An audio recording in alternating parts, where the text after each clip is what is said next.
So good morning, everybody. I am Danae Wolf, EdTech Specialist. Jamie is here with us, Program Director for our EdTech unit. And this may end up being sort of our last session as part of the sort of Zoom training series that we've been doing all summer and fall.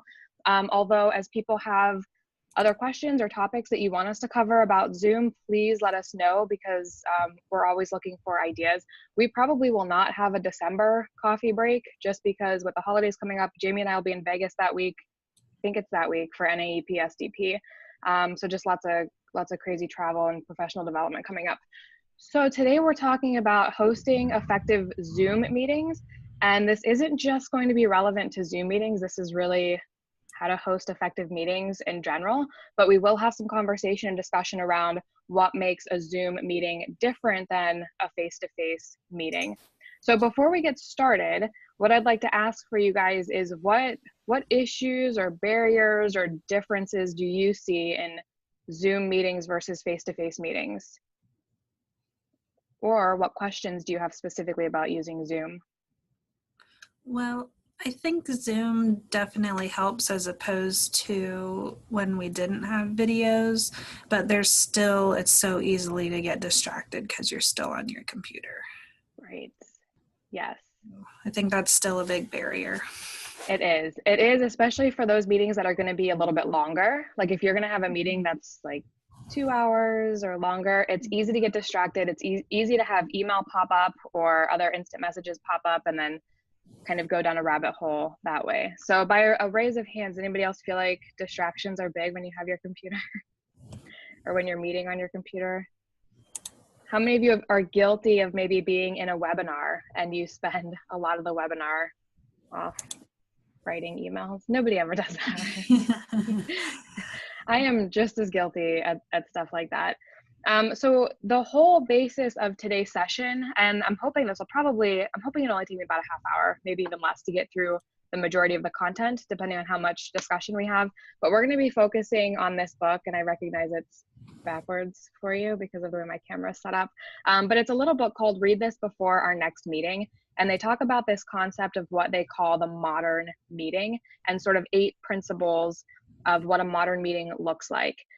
So again, by a raise of hands, how many of you guys feel like you have too many meetings?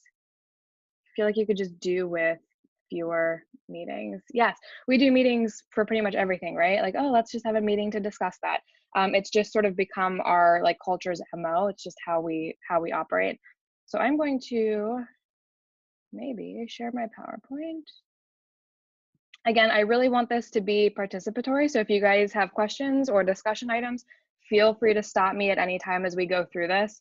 I will be asking you some questions. So if you have a microphone connected, please don't hesitate to unmute yourselves because I love hearing from you guys, not just through the chat box, but also hearing your voice. So number 1 discussion item is, what is your biggest meeting pet peeve? What do you hate about meetings, regardless of whether they're virtual or face-to-face?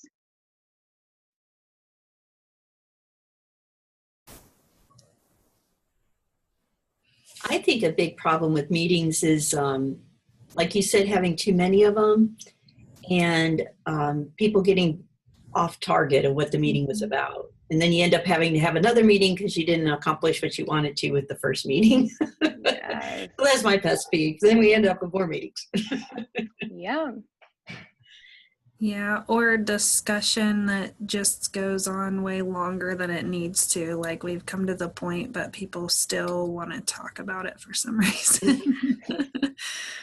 Yeah, you guys are hitting on my biggest pet peeves. The meetings that, and this used to be true of our like Master Gardener board meetings. When I was a Master Gardener volunteer coordinator, it seemed like every board meeting we'd have 1 per month and we'd have a whole agenda of items and we'd get through like 2 and then everything else would be tabled for the next meeting. So some of these like big important items were tabled for like 4, 5, 6 months. And it was just so easy to say, oh, sorry, time's up. We're just going to handle this next time. Because the discussion, as Amanda said, just went on forever. Like we made the decision, let's move on to the next point. So that's going to be part of what we talk about here today. But does anybody else want to share what your biggest pet peeve about meetings is? I will say that when I have too many meetings, I don't have time to do the actual work in between. So I've had weeks like that where I just go from meeting to meeting to meeting and there's no time to do the actual work. So Right. like meeting overload. Yeah. Yep, I feel like that's a big one too. Anybody else want to share?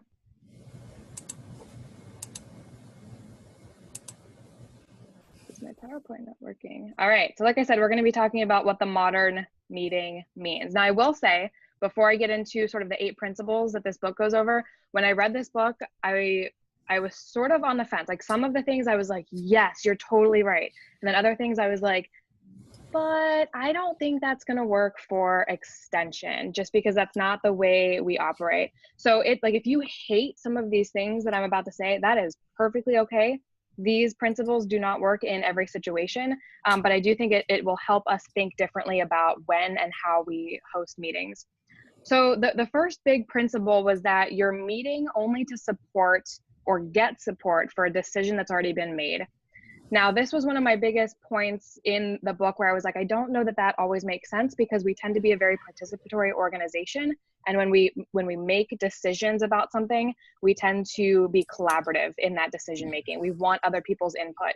And the whole point in this book about this principle specifically was about, if you are in a leadership position or a position to make that decision, then make the decision and move on. Don't have a bunch of people come to the table just to chat about something that you could have decided and moved on with. So have you ever been in a meeting like that, maybe as a participant or even a host, where you're like, okay, I have the power to make this decision, but I feel like I might hurt other people's feelings if I don't get their input first? Mm-hmm. I see a couple head shaking. Well, I think sometimes we feel this as an organization when we have the big decisions coming from the administration. So sometimes maybe this happens a little too much where decisions are made and we don't, especially, this is a timely discussion now because we're going through a lot of like huge administrative changes. And I will say, when I came into the org about 5.5 years ago, I want to say we were just going through the rebranding. So I was like brand new and I was just, like, oh, this doesn't matter to me because I'm brand new, right? But everybody who had been operating under the other branding, they were pretty upset. They were like, how did this decision get made? And none of us, nobody asked us for our opinion. So this can go both ways. Sometimes meetings happen and decisions are made and other people feel like, hey, I should have been included. My input should have been included, especially within an organization like ours where we are geographically separated. And it's easy to say, well, it's going to be too hard to garner everybody's opinion because it's just, we're kind of a messy organization. So we're just going to make this decision and then pass it down to everybody. And that can result in a lot of hurt feelings. Now, have you ever sort of been in the opposite situation where you attended a meeting and you were just like, this decision could have been made, like you didn't need any of our input, like you could have just moved on and this would have been done and over? Have you ever felt like you've been in a situation like that? I see Jamie shaking her head, yeah. And I think this is a personality thing too. Sometimes people, they just have the personality type of like, I want to make sure that everybody is on board before I move forward. And other people are like, I don't care. Like, I'm just going to make the decision and move on. And that can result in hurt feelings. So ultimately, this was, I think, one of the biggest points that I had a problem with because this doesn't always meet the needs of our organization. So again, you can sort of take it or leave it, but it does offer kind of a new perspective of how you approach meetings. The next one, this one is near and dear to my heart. Move fast and end on schedule. Have you guys ever been in a meeting before where you have like a whole agenda of things to cover and you have 5 minutes left and 10 things more to discuss and you're just like, how is this going to happen? This happens a lot. I've also been in plenty, and this whole thing of ending on schedule, I think, is important for everything we do in extension. This is not true of just meetings. This is true of programs. Have you guys ever been in a program before that's gone like 20, 30, 40 minutes over and nobody is stopping the person? Nobody? Yeah, I see a couple head shaking. A few years ago, it was the first state Master Gardener Volunteer Conference I attended. The keynote speaker went, I think in total, about 45 minutes over, which ended up going a half hour into all of the breakout sessions that were after him. And we're all kind of sitting there, you know, there's 5 minutes before this guy has to wrap up. And I'm like, okay, he is nowhere near done. And then, you know, okay, now it's time to be done. Okay, now we're into our 15-minute break, and it's going to take us a 10-minute walk to get to our next session. So we're kind of like, all right, come on, move on. Finally, probably 20 minutes after his allotted end time, people just finally started to get up and leave. But there was a moderator in the session, and that moderator, I think because he was the keynote speaker, was like, you know, we paid a lot of money for him to be here. We're not going to stop this person from talking. We're just going to let him go. But it was never even acknowledged that he went so far over. Or like, hey, if you guys want to get up and go to your next session, you can. If you want to stay and listen, you can. He just kept talking and talking and talking. So that was sort of a big problem. But we find ourselves in this situation a lot in meetings too, where decisions aren't being made. People are not staying to any sort of agenda. And things just end up going way too far. So this is just an important point to mention, is move quickly and on schedule. Everybody will end up being happier. Danae, in the book, did they discuss, because I think one of the challenges you get in a meeting, like a committee meeting, is kind of similar to the keynote speaker. There's kind of a power thing.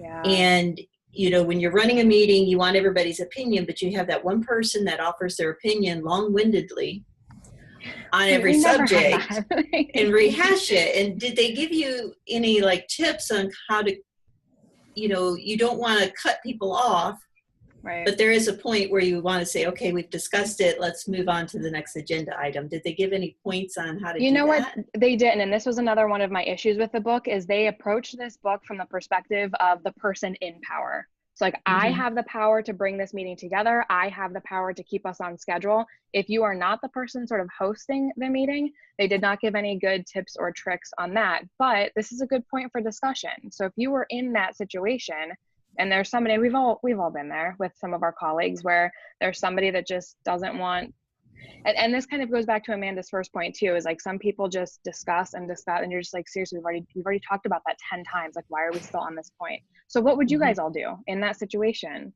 to keep things moving?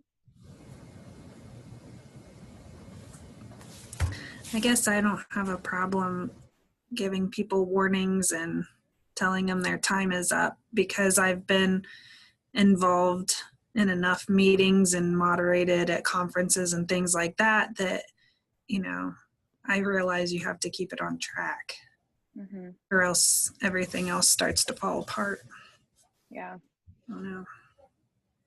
Yeah, in some of the meetings I've been in, if you are the one that typically leads the meeting, so if you're part of like a work group or a team or a committee, and you're the one that usually leads the meeting, if you set the tone for how the meetings are going to go from the very first time that group gets together, especially in a Zoom meeting where you have to be super productive and engaging and make sure there's lots of discussion happening, and you just continually say, I'm making the executive decision that we're going to end this discussion right here. This is the decision that the group has made. You take note of it in your notes, and then you move on to the next item in your agenda. And if you can set that tone early on and do that, you know, repeatedly for every meeting with that group, then they just fall into the flow of it.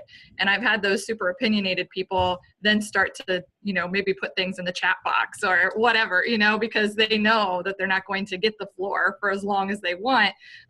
But that way they're not taking up all that meeting time and unnecessarily usually dragging the conversation out. So that's one thing that I've found to be pretty successful with some of the groups that I've worked with. What about from the participant's perspective? So if you're a participant in a meeting and you have the sort of the person who's leading the meeting, but they don't want to just move on to the next item, but maybe they have sort of this power thing where you don't feel comfortable saying, hey, come on, can we move on? So what would you recommend? What would you do if you were in that situation? Are you asking me? Anybody. Okay. I'll let someone else chime in first then. Well, if it's a committee meeting, that's where I think Robert's Rules of Order come in very nicely. And what are those? Can you explain this? Well, so if you have an agenda and you're on one item and no decision has been made, but you can kind of feel where the crowd is going, that's when you make a motion for the decision. And if someone's leading the meeting, and then, you know, you can call for a vote. And that's what Robert's Rules of Order are for. Okay. is committee meetings where things are dragging, and then you know, I move that we decide to serve roast beef sandwiches.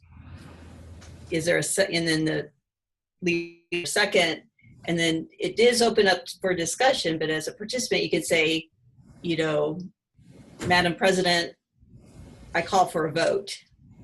And then we can all agree on roast beef sandwiches and move on. Right. So that's something that can a participant too, like say, hey, I make a motion to. If it's an official business meeting, like a board meeting, a committee meeting, that's the power that Robert's Rules of Order gives a participant. Okay, gotcha. To call for a vote. There's a motion on the floor, call for a vote. Let's vote on roast beef sandwiches and move on off the menu to the next topic. Yeah, and I think even as like for less formal meetings, I think as a participant, it's always okay to say, hey, you know what, I'm kind of looking at the agenda. We have a lot more to discuss. Can we make a decision and move on? But sometimes, again, there can be a power struggle where you might not feel comfortable saying that. So it depends kind of on the meeting as well. And setting some ground rules too, especially if you're like a new team or a new committee that's formed, and say like, here are the ground rules for the meeting. These are going to move fast. We're going to end on schedule, and we're going to get through all of our agenda items if it kills us. And like, we're going to discuss this for 5 minutes. When that 5 minutes is over, hopefully we'll have a decision made. If not, we'll kind of deal with that. And if it makes sense to table it because people need to gather more resources or information, you can do that, but otherwise make a decision and move on, which is what we're going to do right now. So another big point is limit your number of attendees. Have you guys ever been in a meeting before and you thought to yourself, why was I invited to this meeting? What do I have to contribute? Why am I here? Or have you thought, what is that other person doing here? What do they have to contribute? And are they sort of an important player in this? Sometimes I feel like when it comes to making decisions, we tend to pull in a lot of people and sometimes not always the most important people. So limit the number of attendees. If it doesn't make sense for somebody to be there, then don't invite them. Now, again, this might result in some hurt feelings, right? Because somebody might say, well, why wasn't I invited? So how would you handle that? If you were pulling together a meeting and you thought, I don't think this person really needs to be here for their own benefit even too, because you're just like, that person doesn't need to waste their time coming to a meeting that doesn't really impact them. How would you approach that?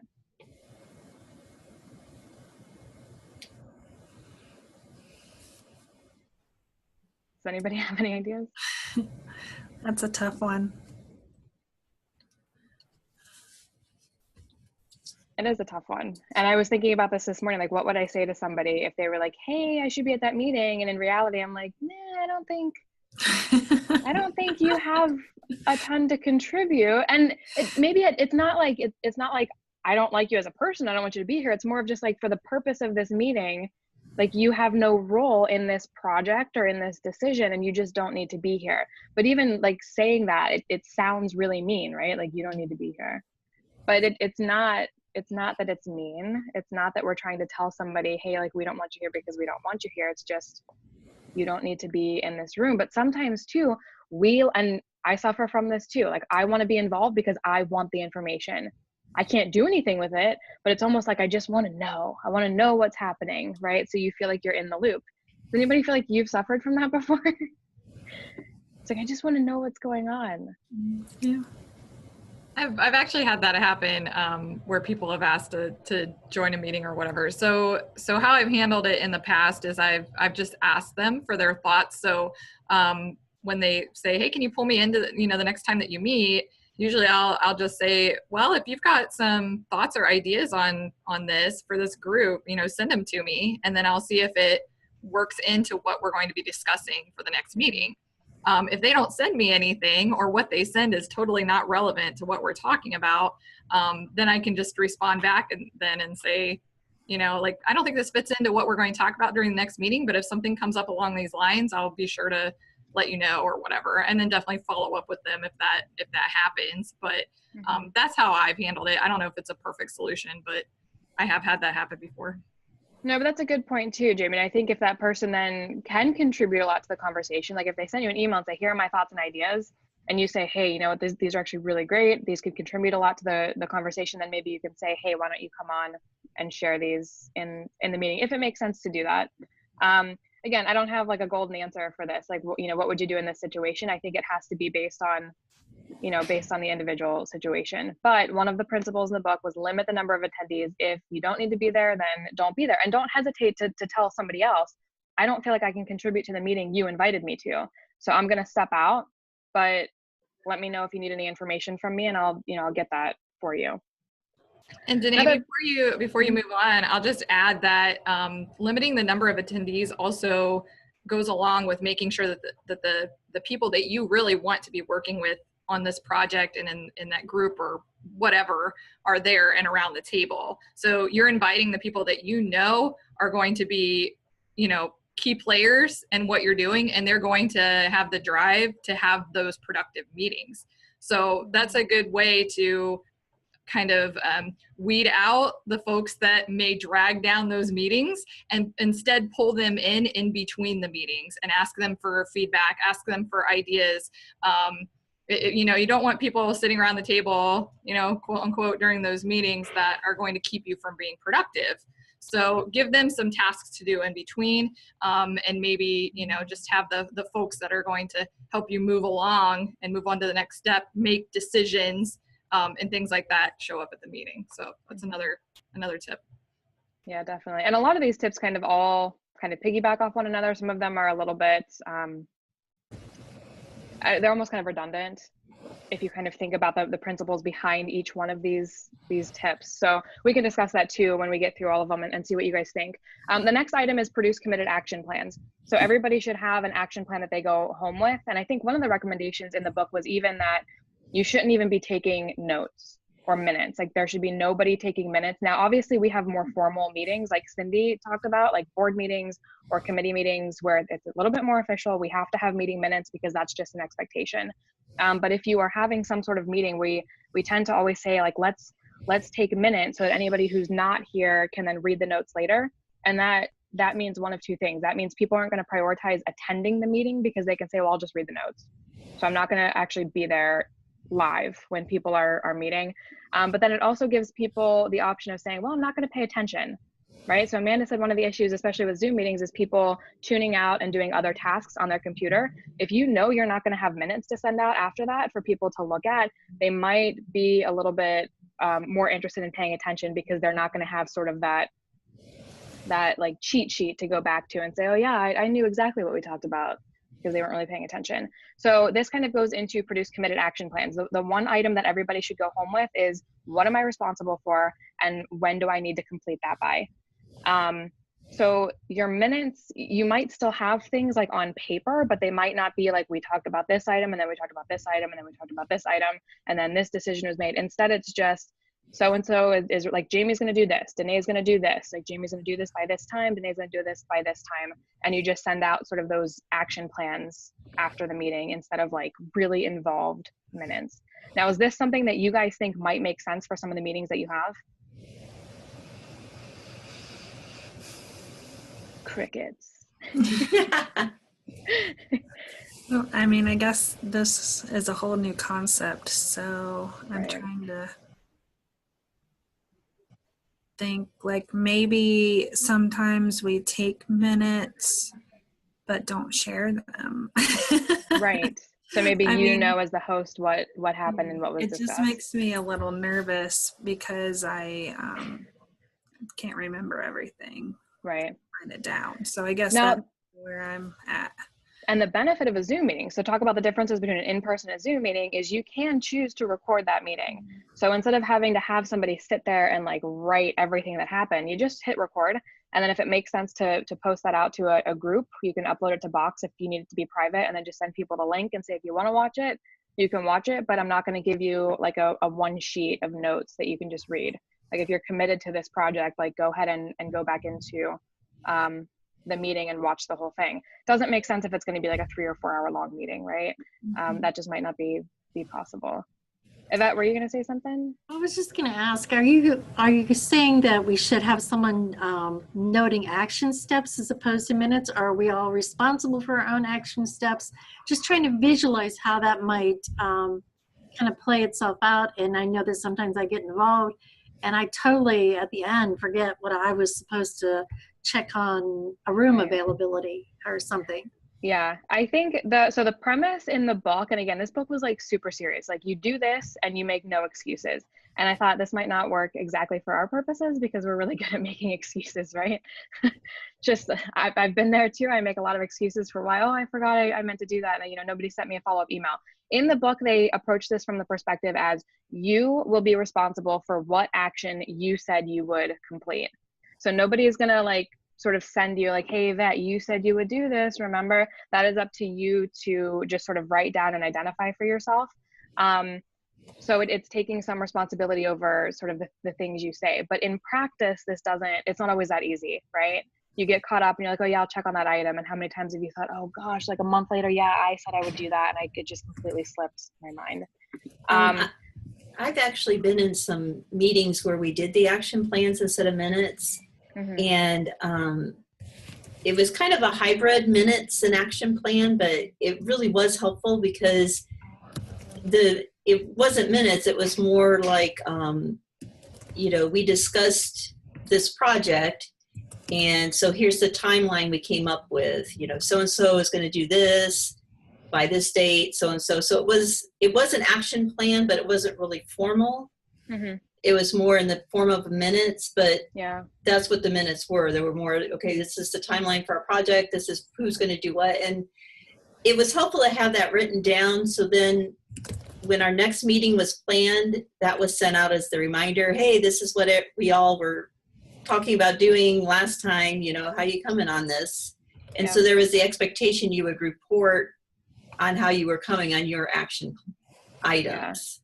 So, and I think too, for minutes, like the action plan almost takes like the most important imperative parts of minutes and just condenses them into like a one thing. So instead of having to have well, we discussed this, but it doesn't really matter to anybody. What matters is what came out of that and who's responsible now for what specific action item. So I think it's still important to have this like written down, especially for our purpose. Like sometimes it's not always the easiest thing to just say, well, you're responsible for what you said you were going to work on. It's good to have that on paper so that you can go back and say like, this is this is what we committed to as a group, to have that written down. But it's like the minutes condensed, and you pull out the most important pieces, you pull out the action steps, and those sort of become your new minutes. Again, for maybe formal like board meetings, committee meetings, this might not make sense because I think we have certain obligations like in our bylaws and stuff, depending on who you're working with, to actually do minutes and have those available for other people, outside of the meeting. Does that make sense? So the next piece, how many times have you been in a meeting and you thought, wow, that could have been an email? Like, why did we make the time to come together when I could have just literally read that in somebody's email? We have a couple of different issues with this. The first is, how many of you would admit to maybe not being as great of reading email as you should be? I can't tell you how many times I've heard people say, well, yeah, I don't really read my email. So, and then I think, well, why did I write that 3-page long email if you're not even going to read it? Or it depends on who it's from, right? It depends on who it's from. Exactly. There are certain cough listservs that we might be on that we're just like delete because you're used to getting stuff that might not be terribly relevant to you. We use email as sort of our catch-all communication platform. So in a way, emails don't seem as important unless they're coming from specific people. So this is a problem, I think, in and of itself. And because of that, because we have this culture of we know people aren't going to read emails, we have to come together face to face so I know I can give them this information. One of the principles in this book says, refuse to be informational. If you are pulling together people so that one person can stand up here and say, this is the decision that's been made, I don't care what your input or opinion is, that's not why we're here, I'm here to just tell you the decision. Does it make sense to do that in a meeting format? Or could that have been done in an email or memo? And if it could have been done in an email or memo, then how do we ensure that people are actually reading that and getting that information? And again, I don't have an answer for that, but this is a point that we can discuss if you guys would like to. How do we get people away from meetings that are purely informational? If no one has any tips, some of the things that have worked for me before. Yes, it's really hard to get folks to read all the information before the meeting. But one way that I've gotten around that is making sure that you just don't cover updates during the meeting at all. And then they're not really going to have any idea as to what's going on, especially if there were important updates once they get to the meeting. So if you really stick to your guns and make sure that you don't just sit there and give everyone updates because they didn't read anything that you wanted them to read, then for the next meeting, they're more likely to actually sit and read everything, and to try to keep that information to a minimum and put it in an interactive format. So if you can put it in as a box note or even a Google Doc and bullet list everything, organize it well, make sure it's easy to read and it's succinct and it's not, 3 pages long, and you let people comment on it and talk to each other about it, they're much more likely than to actually go in there and take a look at it and do it. So just some things that have worked for me before to do that. But it is hard. It takes some time. It's a big shift sometimes for people to have to take a look and prep.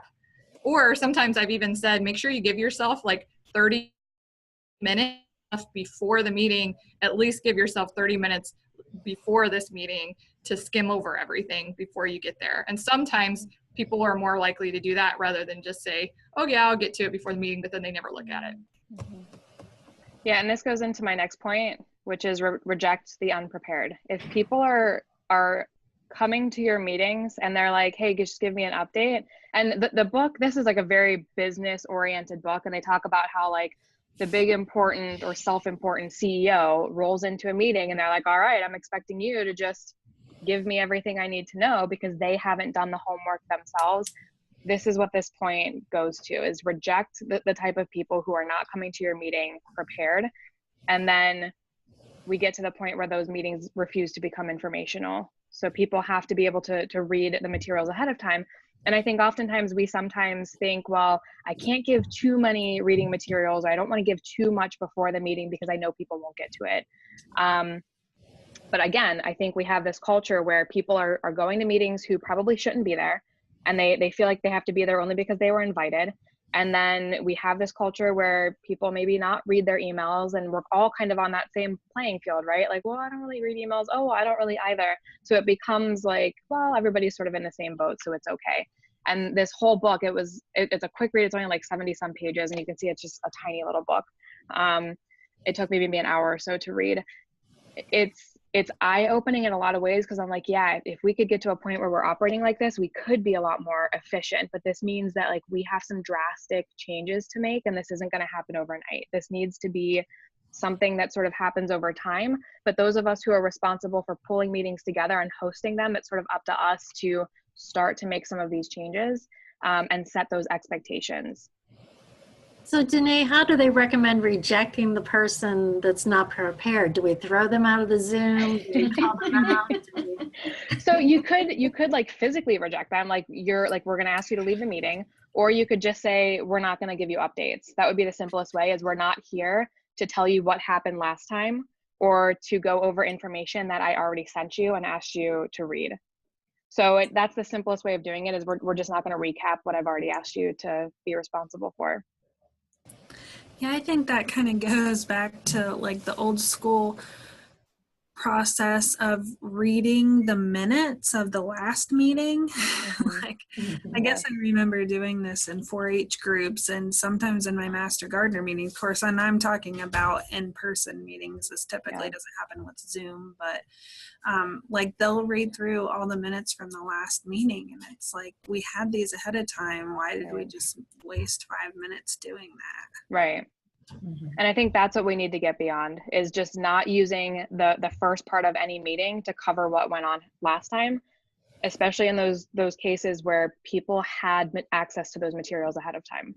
Now, if there's an item that you're like, hey, we need to discuss this now, it was from last meeting, but I recognize for whatever reason it wasn't in the materials that I sent you, that's okay. But people need to do their homework, especially when they were explicitly asked, like, please review these materials before the meeting. Again, this is tough, because then going back to Cindy's point, we have sort of these power struggles of like, what if it's a certain person that requests us to go over this material, right? If it's the director of our organization, if it's maybe you're in a situation where, and this might be more in person than Zoom, but if it's a person like one of our legislators or, county council or county commissioners that come in and say, can you go over this? And you're like, kind of like, well, yeah, I have to, because it was you that asked. So again, this is situational. This isn't going to be across the board of like, well, you didn't read the email, so sorry, we're not going to answer your question. It's always situational. I think the last major point that the book talks about, the last principle, is that brainstorms are really important, but meetings are not brainstorms. Meetings are an opportunity for people to come together and either support a decision that's already been made or quickly come to a decision if it has to be sort of a group consensus. Whereas brainstorms are more of like, let's come up with a whole bunch of ideas. This kind of gets back to like the hackathons that we've been doing in Extension. Like, it's an opportunity for us to throw out sort of all possibilities and then maybe condense them and start to work on one, but it's not necessarily an opportunity for you to like make a final decision and move forward on it. So Jamie, do you have any thoughts about sort of the differences between a brainstorm and a meeting?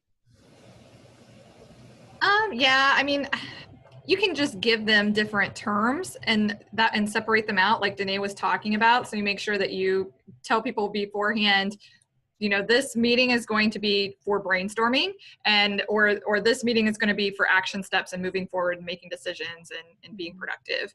And that's really just the difference, especially, when we're talking about, they wrote the book for face-to-face meetings, really.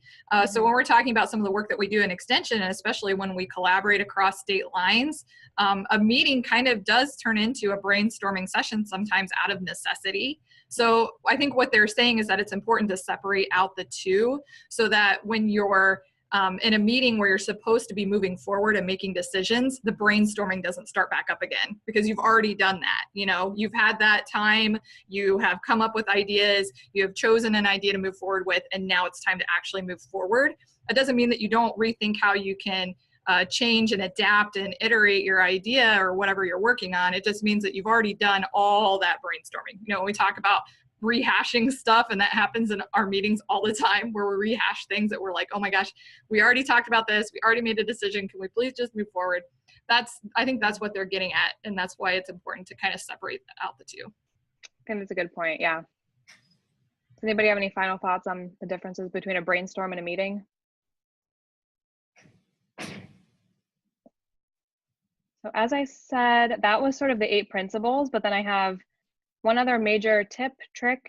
Webcams for Zoom meetings are really, really imperative. One of the things that I kind of wanted to do for today's meeting is show up with a paper bag over my head and not really say anything about it until somebody was like, hey, like Halloween's over, like what are you doing? But in my opinion, and I presented excuse me, a session on Zoom to some of our support staff at the Northeast Region support staff meeting earlier this week, and I said, like, it's a good analogy. Like if you show up to a face-to-face meeting with a paper bag over your head, it's kind of like showing up to a Zoom meeting without a webcam, because I can't see you. I can't see if you're paying attention. I can't see how you're responding to what I say.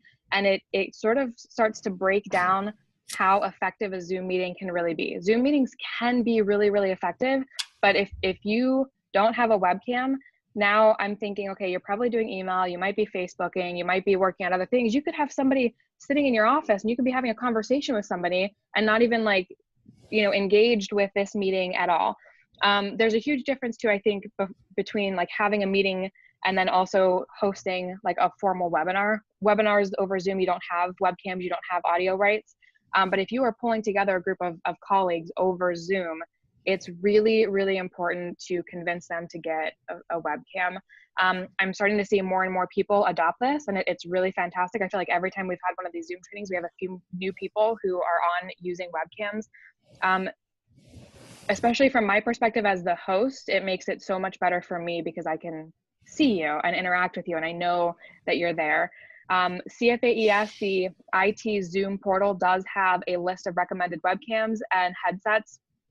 You don't have to choose one of those if you don't want, but they are supported by CFAES. So if you have issues with them, they can provide some troubleshooting that they might not be able to provide if you choose something different than that list. So any questions about webcams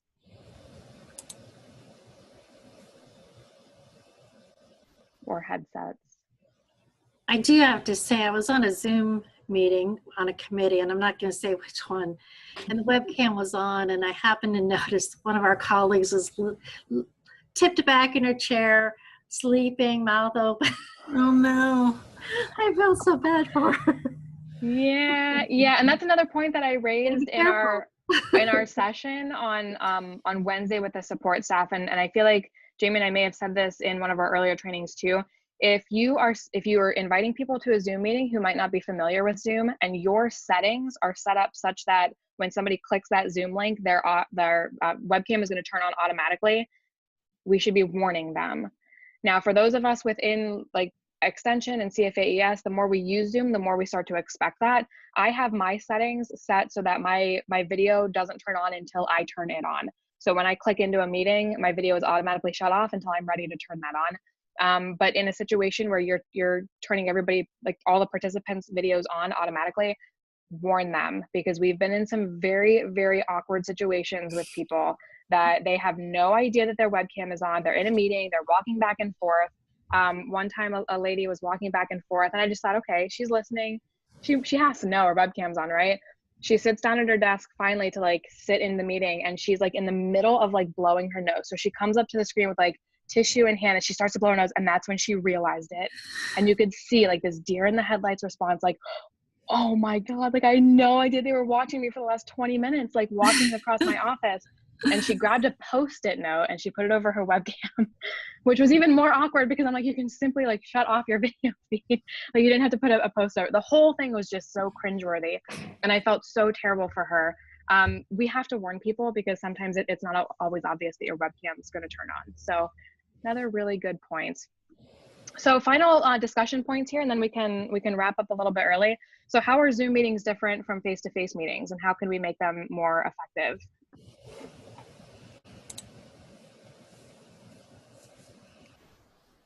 Well, I find they become effective when people get more familiar with the technology and they feel more comfortable with it. Because when we first started it and everyone's trying to share a screen, and like you said, they don't know if their webcam's on or not, I find that as we've been using it a little longer, everybody's getting a little more comfortable, and they, seem more confident using it. So I think just being familiar and using it regularly seems to help. Yeah, definitely. And it does save time when you don't have to travel. Yes. I mean, time and money for that case, but although it kind of makes it seems like I have Zoom meetings all the time now, so I don't know if it's better or worse. I know, and that's probably true, because now people are like, well, I'm not going to pull together a meeting so that everybody has to come face to face because it's too time consuming or too costly. But now that we have Zoom, let's just have a meeting about everything, right? So that's sort of a double-edged sword. I'll also say that I when they are done well, I have found my virtual meetings, so on Zoom or otherwise, when they're done really well, they are way more productive than a face-to-face meeting, because you tend to not get off on tangent conversations as much. You've got a set amount of time, everyone's hopping on, they're there for a purpose, and you finish this, you know when you're going to be finishing, and everybody has to move on to the next thing, whereas with our face-to-face meetings, sometimes it seems like we're there and we've just got all the time in the world almost, or whatever, and that's why it turns into just a big conversation. So I have found that my Zoom meetings tend to be much more productive now than face-to-face meetings. It's a good point that you raised, because face-to-face meetings I often find turn into social events where people, because they're physically present, they can just have side conversations. Has anybody been in that situation? We have some very obvious like social sort of I hate to call them cliques because that has such a negative connotation, but when we get together for especially large meetings, we have people who are like, I haven't seen you for several weeks, so let's sit here in the corner and we're just going to chatter the whole time, and they're not really paying attention. Zoom sort of separates that, because people are physically separated, right? So you can't have those sort of side in-person conversations with one another. You can chat, so I'm sure there are probably people sending each other private chat messages that you're not seeing, but at least then it's not disrupting the whole group, because you don't have sort of the giggle fest happening in the corner, which I've been there for a lot of extension meetings where that giggle fest is just constant, people making commentary on everything that's said. So I think that can happen too. So Ed said I do tend to have private private chat side conversations. Hopefully they're productive.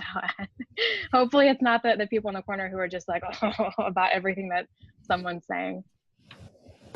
All right, Jamie, thank you so much for being here today. Jamie's off to TEDx in Columbus for the rest of the day. So have fun.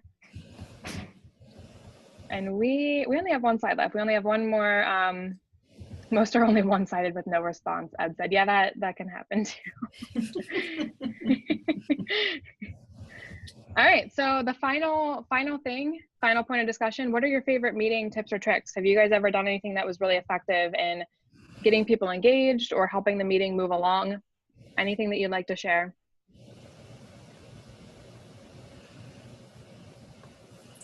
I think for me, the action steps, the action plans, I used it. I had a workshop that was multi-state.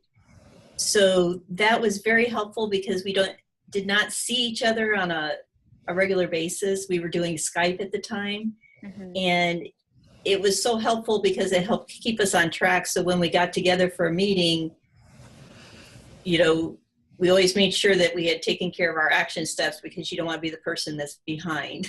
Right. And it really seemed to keep our agenda more focused and our plan of attack more focused because at the end of each meeting, we had one person who record, okay, this is the action steps everybody agreed they would do. And so then that became our agenda at the next meeting. Is like, okay, so how's your progress on this? Have you gotten it done? Mm-hmm. And that it seemed to keep the whole process moving a little more quickly. Yeah, I would agree with that for sure. Having sort of a list of action items is really important. And then even on your agenda too, like if you think that you're going to have items where people can get off on a tangent easily, it might be worth like putting sort of a little time limit on the agenda and saying like, we're going to discuss this for 10 minutes. And then we have to make a decision. And just seeing how that works. Again, it might work well with some groups, it might not for other groups, and that's okay. But trying out some of these things with certain groups and just see what is successful for you. So does anybody else have like favorite tips or tricks that you've done or things that maybe you are interested in trying?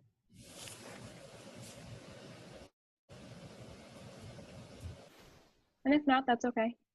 Hopefully you have some stuff to think about after today's session. And hopefully we can start to have some more effective meetings. Zoom is really fantastic, but there are some things that make it more effective, like having a webcam, like making sure you send out, pre-meeting materials and make them so that you're not just reiterating something that happened before that people should have been able to read about. So any final thoughts, recommendations, discussion items, questions that you guys have about using Zoom, any technical questions that I may or may not be able to answer for you?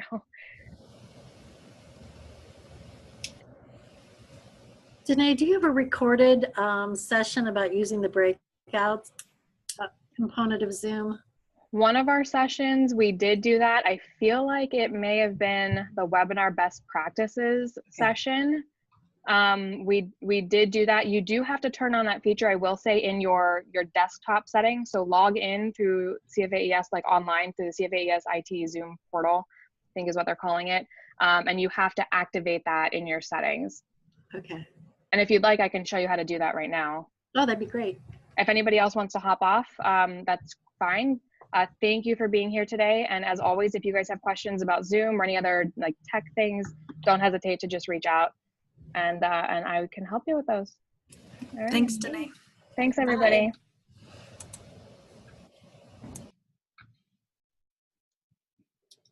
All righty, Yvette. I will log in.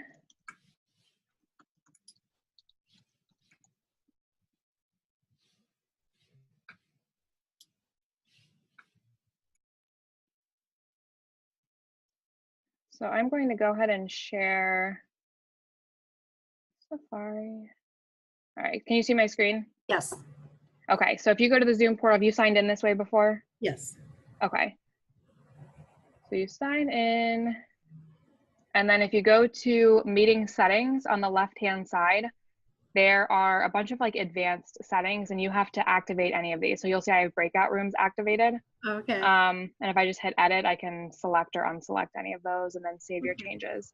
And then this allows you to, I'm trying to see how I actually do it. So now in my tab as host, I have a more tab and I can just hit breakout rooms and that's where it'll give you the options of, right now I only have 2 participants. So it'll say assign 2 participants into one room or I could assign 2 participants into 2 rooms so you guys would be by yourself, which would completely defeat the purpose. But this will kind of give you the sort of the navigation window of how you want to assign people out. You can assign individuals to specific rooms, or you can just do completely randomized. Okay. All right. Does that make sense? Yes, let's see if I can try it.